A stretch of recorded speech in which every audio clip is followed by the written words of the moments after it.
हा, त्यासाठी आम्ही सगळे आलेलो आहोत. ओके. या बंदुकीची काय भीती वाटते का म्हणून फोटो घेतला? नाही वाटत, पण मग गावात दहशत निर्माण करण्याचा प्रयत्न करत आहेत ते.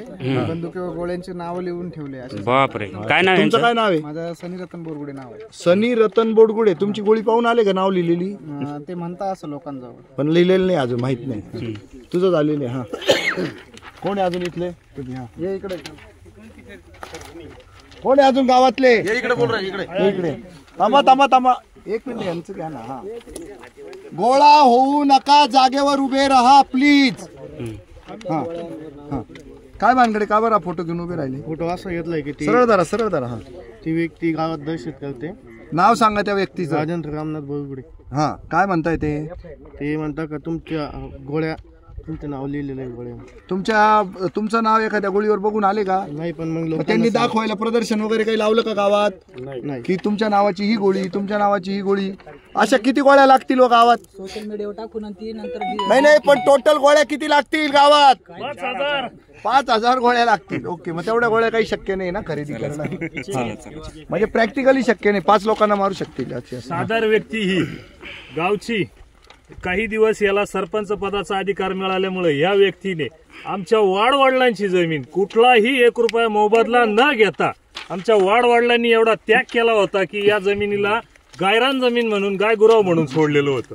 आणि ह्या जमिनीची फार म्हणजे भूमी अभिलेखांपासून तर सर्व अधिकाऱ्यांनी संगनमतानी इतका गोंधळ घालून आमच्या जमिनीत असा मोठा कारभार करून ठेवला, जसा कावळ्याच्या हाती दिला कारभार आणि त्याने हागून भरून ठेवला सगळा दरबार. अशा पद्धतीत त्यांनी सर्व विल्हेवाट लावली. 60-65 बिघे जमीन बोगस रित्या नावं केलेली.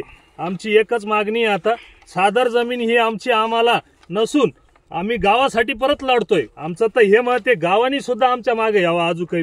पण आता ही लढाई आम्ही लढायला सुरुवात केलेली. गायरान जमिनीचा मुद्दा हा खूप वाढलेला आहे. बोगसरित्या केलेला कारभार हा शासनानं लवकरात लवकर निर्णय घ्यावा आणि कर्मचाऱ्यांवरती गुन्हे दाखल व्हावे. कोणत्या कर्मचाऱ्यांवर?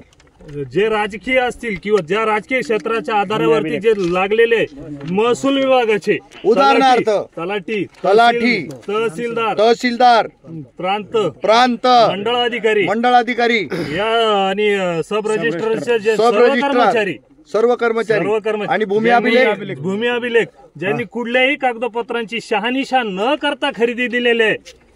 तुम्हाला परत सांगायचं का? संतोष, अशा लोकांविरोधात कारवाई लवकर आणि 420 गुन्हे दाखल होऊन या अधिकाऱ्यांना निलंबित सुद्धा व्हावं अशी पण मी माझी मागणी करतो. कारण हा खूप मोठा गैरव्यवहार झालेला आहे. अशा कुठल्याही जमिनीचं कोणीही बेकायदेशीर खरेदी विक्री जर करीत असेल तर या महाराष्ट्राचं होणार काय, असाही मोठा आम्हाला प्रश्न पडला. पण इथं मस्सा जोग पण होण्याची शक्यता वाटते. दमबाजी करता म्हणजे मस्सा जोगचा आमचा संतोष देशमुख सुद्धा होऊ शकतो. म्हणजे आमच्या जीवाला सुद्धा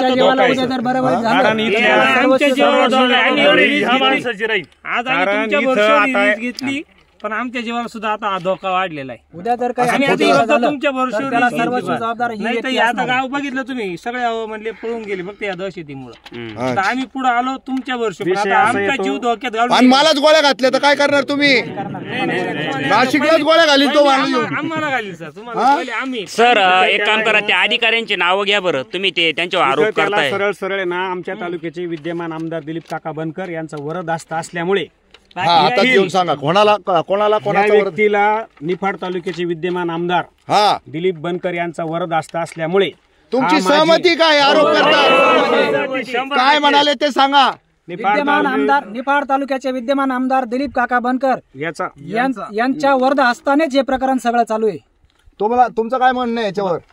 कोणाच्या वरदहस्ताने चाललंय म्हणताय? दिलीप काका बनकर पक्का सगळं त्या दिवशी त्यांचा पहाटे 4 वाजेपर्यंत तिथं बसून राहिला.